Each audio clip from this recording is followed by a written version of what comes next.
விழிப்பட்ட இடமின்று ஒளிப்பட்ட சிலையாக இதுதானோ காதல் என்றறிந்தேனடி. புது பார்வை நீ பார்த்து புது வார்த்தை நீ பேசி இதயத்தை இடமாற செய்தாயடி.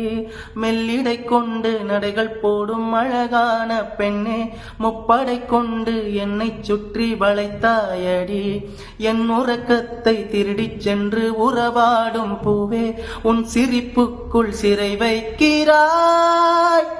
அட கொஞ்ச கொஞ்சமாய் என்னை வாட்டினாய், கொஞ்ச கொஞ்சமாய் என்னை மாற்றினாய், இதயத்தின் மறுபக்கம் நீ காட்டினாய். இனி என்ன சொல்லுவேன் என்று நான் அமுத நஞ்சையும் உண்டு, இனி ரெக்கையின்றியே நான் போவேன் வான் மீதிலே. ஓ சகி ஓ சகி பிரிய சகி, பிரிய சகி.